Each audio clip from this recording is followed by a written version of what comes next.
Nós agora vamos ao quadro Perguntas e Respostas Bíblicas.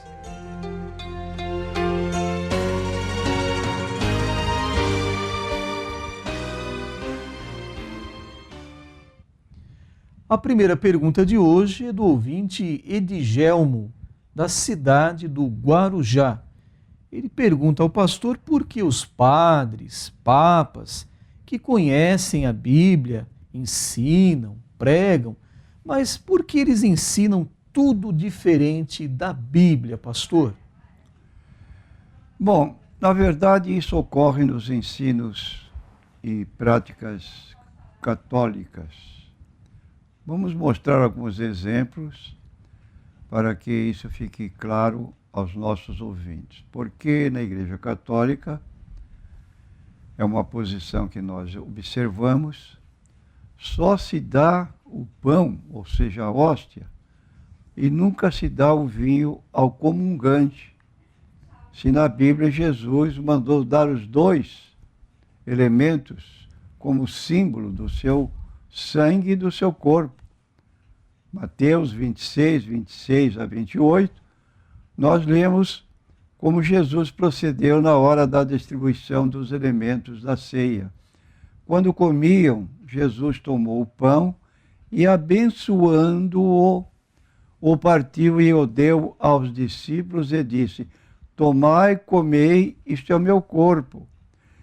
E tomando o cálice e dando graças, deu-lhe dizendo: bebei dele todos, porque isto é o meu sangue, o sangue da nova aliança, que é derramado por muitos para a remissão dos pecados.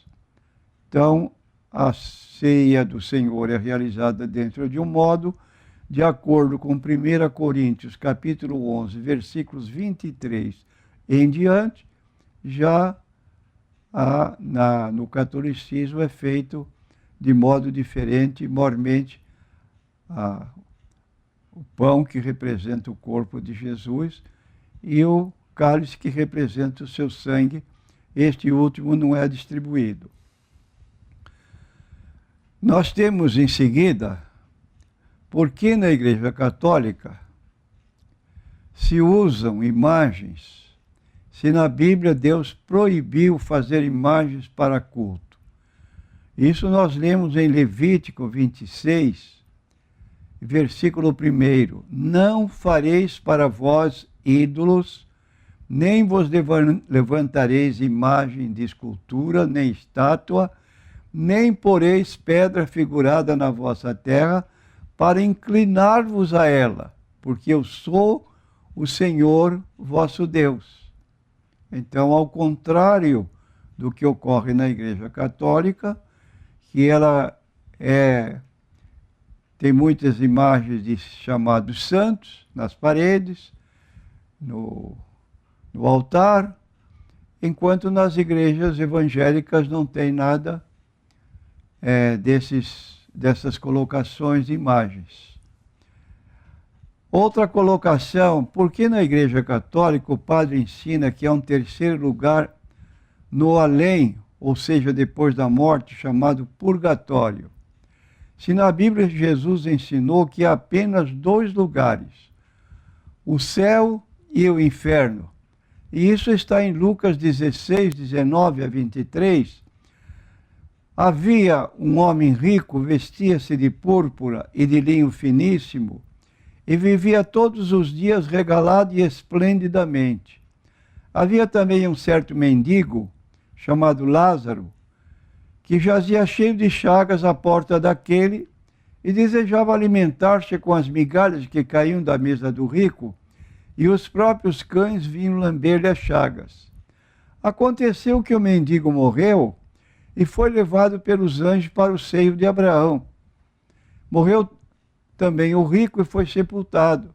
E no inferno ergueu os olhos, estando em tormentos, e viu ao longe Abraão e Lázaro no seu seio. Então aqui está tirado de uma narrativa de Jesus em Lucas 16, 19 a 31, que o pobre, quando morreu, foi levado para o seio de Abraão, que era um lugar onde ele estava em descanso, simbolizando o céu. E o outro foi para um lugar que no grego chama-se Hades, e este lugar tem dois lugares, um o seio de Abraão e o outro lugar que é propriamente o inferno para aqueles que em vida recusam a Cristo, que não o aceitam. Então esse rico, depois de sepultado, achou-se em tormentos e clamou pedindo misericórdia. Pai Abraão, tem misericórdia de mim. Manda que Lázaro molhe na água a ponta do seu dedo e me refresque a língua, porque eu estou atormentado nesta chama. Então ele se viu muito mal depois de morto, e é o que a Bíblia ensina, dois lugares, não ensina um terceiro chamado purgatório. Por que aí na Igreja Católica se batiza bebês, ainda recém-nascidos, se a Bíblia ordena o batismo somente para os que ouvem o Evangelho e creem nele, como nós lemos em Marcos 16, versículos 15 e 16, ide por todo o mundo, pregai o Evangelho a toda criatura, quem crer e for batizado será salvo, mas quem não crer será condenado. Então, certamente, bebês não têm a capacidade de tomar uma decisão. E agora, perguntará você, essas crianças inocentes irão se perder? Não. Mateus 19, 14, Jesus disse às crianças dos seus dias que estavam sendo impedidas pelos discípulos de se aproximar dele. Jesus, porém, disse, deixai os meninos ou as crianças, não os estorveis de vir a mim, porque das tais é o reino dos céus. Então, as crianças que são inocentes, até uma faixa de 3, 5 anos, elas estão cobertas pela obra salvífica redentora que Jesus Cristo fez em favor de toda a humanidade. 1 João, capítulo 2, versículo 2, ele é a propiciação pelos nossos pecados, e não somente pelos nossos, mas também pelos de todo o mundo. As pessoas que não têm possibilidade de crer porque são menores, são cobertas pela obra que Cristo fez em favor de todo ser humano. A próxima pergunta é NQI. Pastor, por que há tantas perguntas acerca de casos de adultério? Em primeiro lugar, nós queremos frisar que Jesus, no seu sermão, ele pregou no capítulo 24 de Mateus, chamado Sermão Escatológico, que nos últimos tempos, que precederiam a sua volta, haveria aumento do pecado e, como consequência da liberação de certos pecados, até de drogas, hoje estão liberando, com maconha e outras drogas perigosas para os jovens, que o amor de muitos esfriariam, em vários sentidos. Não só para com Deus, como também entre o casamento, no meio dos cônjuges. Haveria uma diminuição de amor, de apego do marido à mulher, a mulher ao marido. E aí provocaria o divórcio que nós estamos observando hoje em grande profusão. Então é uma decorrência que nós vemos como consequência já do cumprimento bíblico. Agora, quero dizer aos ouvintes, nunca permitamos que acontecimentos maus que são profetizados na Bíblia deixem acontecer conosco, porque estamos prevenidos pela Bíblia. Por que vamos dar lugar a uma situação caótica, contrária à vontade de Deus, propositadamente?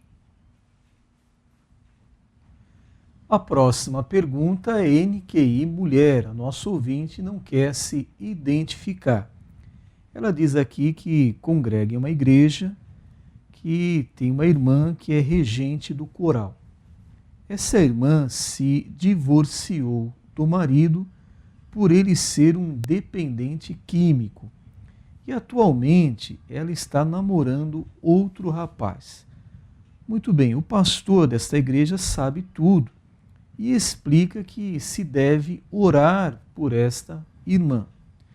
Então a pergunta: nós que estamos juntos na obra, nos incomodamos com isso, mas o pastor solicita que não especulemos a vida dela. Queremos saber se estamos erradas. É a pergunta da consulente. Quero dizer à nossa consulente que realmente o problema é sério, muito sério. E recomendo então que a pessoa que pergunta converse com as suas irmãs e espere o pastor resolver esse caso. Entretanto, recomendo que essa pessoa que se divorciou deixe a regência do coral enquanto se estuda uma solução para o problema pelo pastor. Então, ela presidir um órgão da igreja em situação irregular realmente está errado. E ela deve deixar esse lugar por orientação do pastor e aguardar então a solução que ele vai dar para dirimir esse problema interno dessa igreja. Agora a pergunta é do ouvinte Antônio, do bairro Estuário.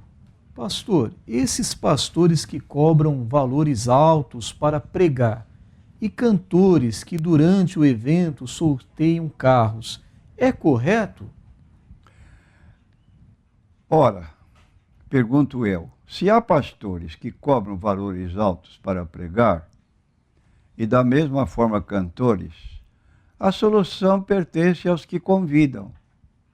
Por exemplo, eu como pastor de uma igreja jamais convidaria um pastor que exigisse determinada importância considerada demais para nós. Não aceitaria, quer dizer, não vou convidar. Como também não convido nenhum conjunto, porque eu sei que eles pedem muito, é um número mais ou menos regular de pessoas que precisam de hospedagem, que precisam de alimentação e etc., e ainda um valor X para como gratificação.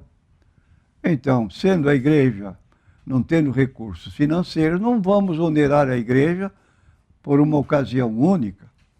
É a melhor maneira, em vez de reclamar, é evitar, porque assim a igreja não gasta rios de dinheiro com pessoas que se autopromovem e querem então viver nessa condição. Não me refiro a pastor, me refiro a cantor. Então, lamento que uma igreja esteja envolvida, porém, depois dessa exposição, que essa igreja esteja envolvida em sorteio de carros, porque realmente uma igreja não tem essa finalidade, não é lugar próprio para tal prática. Então, ocupar o templo da casa de Deus, onde se deve cultuar a Deus, ou em partes separadas do próprio salão de cultos, não se justifica. Aquele lugar foi consagrado para servir a Deus.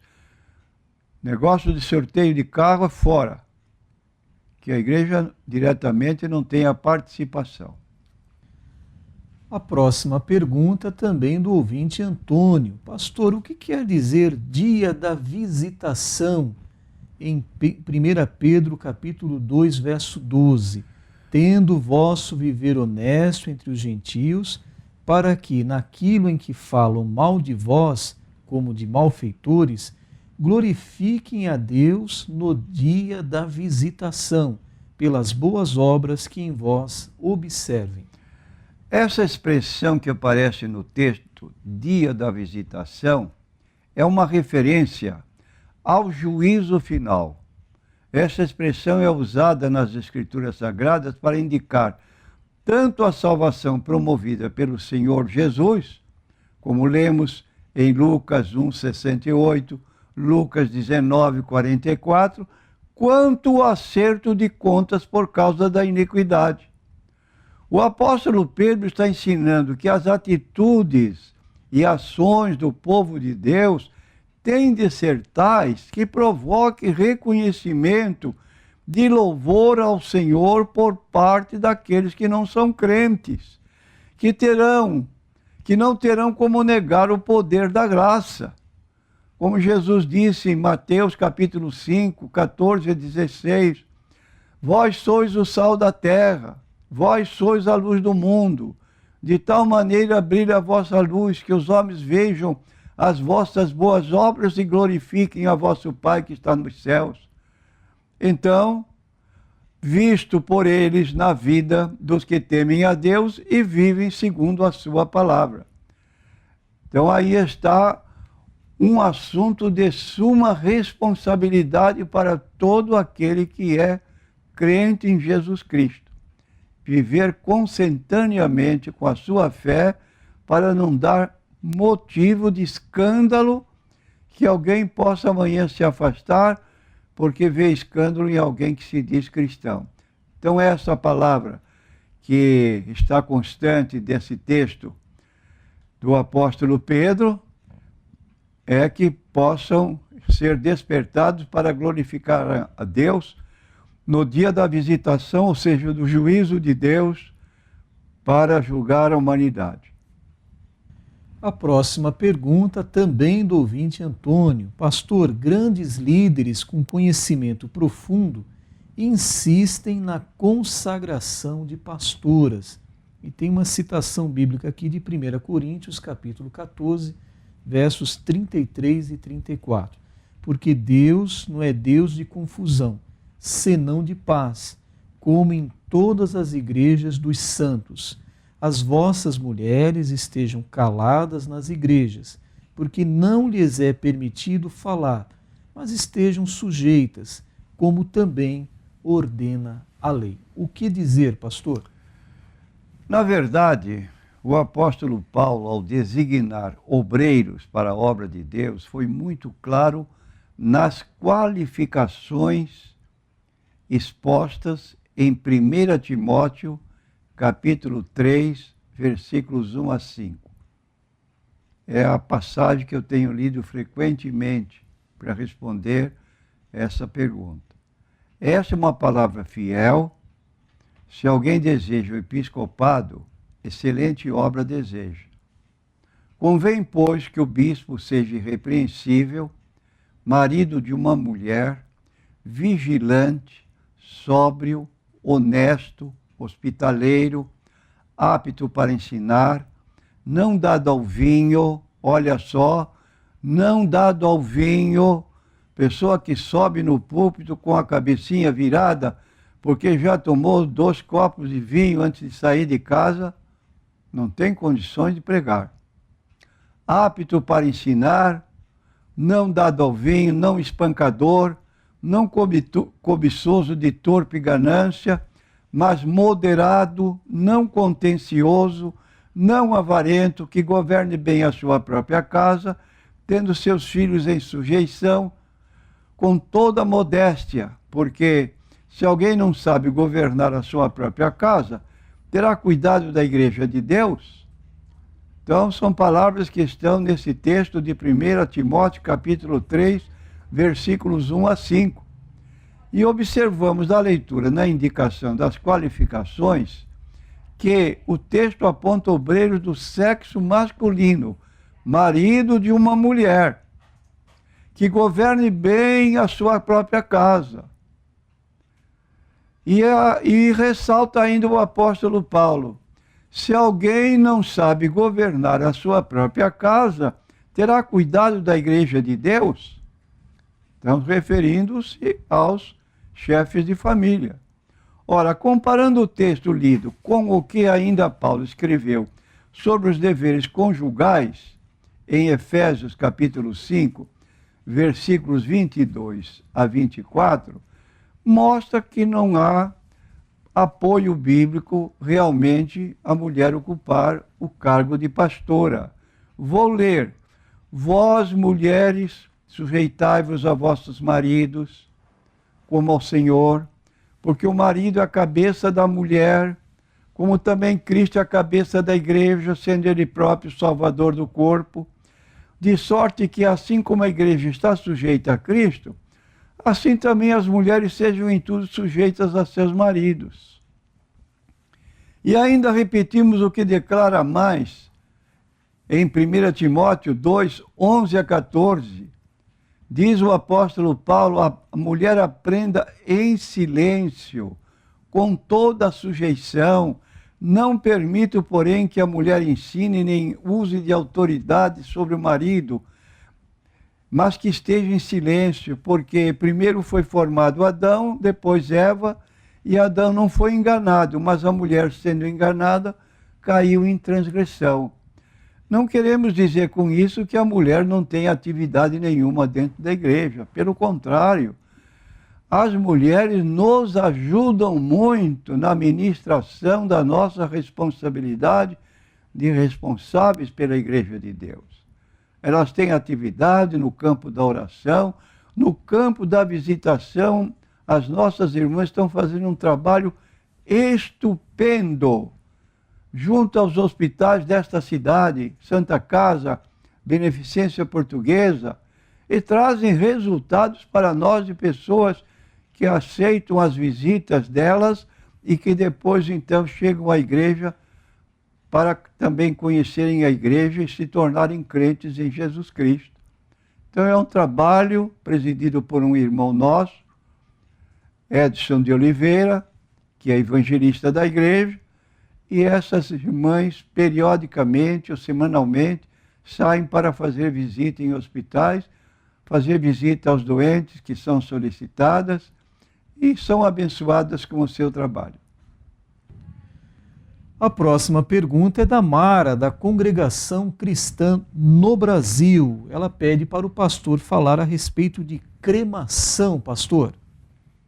Eu quero dizer à nossa consulente que, de um certo modo, cremação não interfere na doutrina da ressurreição corporal de todos os cristãos. Por que digo isso?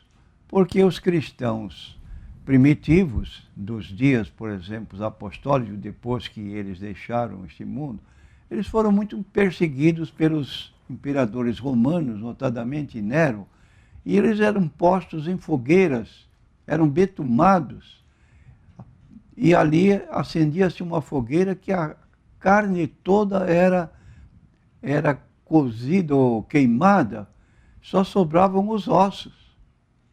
Então era uma situação muito penosa para os nossos primitivos cristãos, mas não há problema nenhum em que eles irão ressuscitar. Agora, de certo modo, os antigos, chamados patriarcas, como Abraão, Isaac, Jacó, tiveram muitos cuidados familiares, sempre com os seus parentes falecidos. Por exemplo, Abraão chegou a comprar um campo para sepultar a sua mulher Sara. Então tinha cuidado que aquele corpo estivesse bem sepultado, reverentemente sepultado, como ocorre hoje em determinados sepultamentos, aquele acompanhamento de pessoas, familiares, conhecidos, que estão prestigiando a pessoa que ficou viúva. E isso aí é o que a Bíblia recomenda para nós. Entretanto, não queremos dizer que haja ordem bíblica para proibindo a cremação, e nenhum prejuízo também no que concerne a cremação. O que eu digo é o seguinte, que o corpo do cristão, de acordo com 1 Coríntios, capítulo 3, 16, 17, é o templo do Espírito Santo. Então, este corpo é um corpo santificado, não pela virtude da própria pessoa, mas pela obra que Cristo fez nessa pessoa. E esse corpo, então, é levado ao cemitério, sepultado, como é comum em todo o cristianismo. Agora, se alguém quer fazer diferente, não vou dizer que esteja pecando, mas está fugindo a um princípio bíblico comum dos cristãos e daqueles que a Bíblia registra como sepultados e que foram ressuscitados e tiveram um corpo diferente, naturalmente, corpo novo, para poderem sobreviver. Mais uma pergunta da ouvinte Mara, pastor. Ela pede para o senhor informar onde está na Bíblia que quem pregar outro evangelho seja anátema.